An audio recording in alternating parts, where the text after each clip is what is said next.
Welcome to our channel.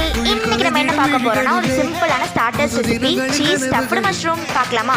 மணிகளின் நடுவினிலே தனி மரகத பவளங்களில் மின்மினி பூச்சிகள் கூடியே பேசுதே நித்தமும் வம்புகள் யாரிவன் நன்னியன் ஆயினும் பெண்மனம் காட்டிடும் அன்புகள்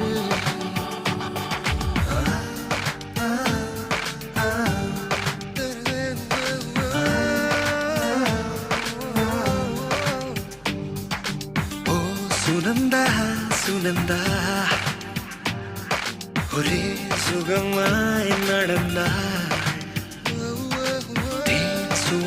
இந்த வீடியோ உங்களுக்கு பிடிச்சதுன்னா லைக் பண்ணுங்க, ஷேர் பண்ணுங்க, சப்ஸ்கிரைப் பண்ணுங்க. இந்த ரெசிபி உங்களுக்கு பிடிச்சதுன்னா கமெண்ட் பண்ணுங்க. நெக்ஸ்ட் வீடியோல பார்க்கலாம்.